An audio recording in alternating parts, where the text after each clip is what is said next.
Gros plan sur les pays du Golfe, dont les installations énergétiques sont attaquées ces dernières heures par l'Iran.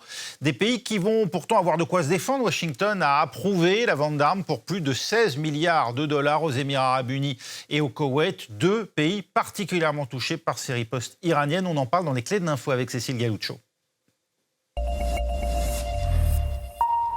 Bonjour Cécile. Bonjour Raphaël. Des monarchies du Golfe qui pour l'heure n'ont pas riposté et qui pourtant en ont les moyens.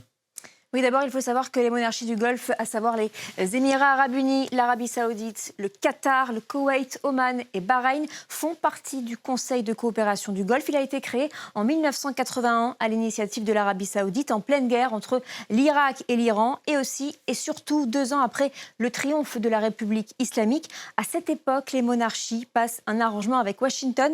Elles garantissent l'approvisionnement de l'économie mondiale en pétrole. En échange, les États-Unis assurent leur protection, notamment avec les fameuses bases militaires. Sauf que depuis plusieurs années, les Américains ont failli. Alors les monarchies ont augmenté leur capacité militaire, car ce sont des pays qui ont beaucoup d'argent, si bien qu'au niveau des dépenses militaires en 2026, l'Arabie saoudite, regardez, se place au 7e rang mondial, juste ici, derrière le Royaume-Uni et devant la France, avec une enveloppe de 78 milliards de dollars. Et si on regarde le classement proportionnel au PIB, ils sont là, 2e derrière l'Ukraine et devant donc la Russie. En effet, sur les 6 monarchies du Golfe, 3 sont devenues au fil du temps de grandes puissances militaires, à savoir, regardez, l'Arabie saoudite, les Émirats arabes unis et le Qatar.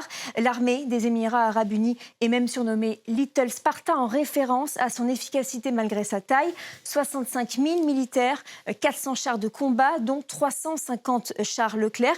Ils ont aussi acheté des Rafales, tout comme le Qatar. Ils ont donc les moyens de répondre à la riposte iranienne. Et là où ça pêche, c'est dans la pratique, car ce sont des pays qui n'ont pas souvent eu affaire à des guerres. Les troupes ne sont pas suffisamment entraînées, pas suffisamment aguerries. Du coup, à ce stade, les pays du Golfe se contentent de dénoncer et d'intercepter. Les raisons sont multiples. Déjà, ils refusent de se laisser embarquer dans une guerre qu'ils n'ont pas choisie. Et puis, ils ne veulent pas se soumettre aux États-Unis et à Israël, d'autant que leur tradition diplomatique, c'est le soft power.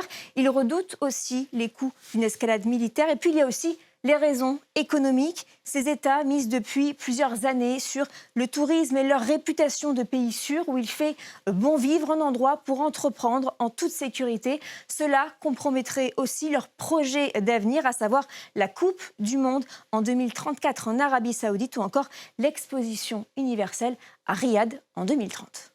Merci Cécile, c'était les clés de l'info de Cécile Galuccio.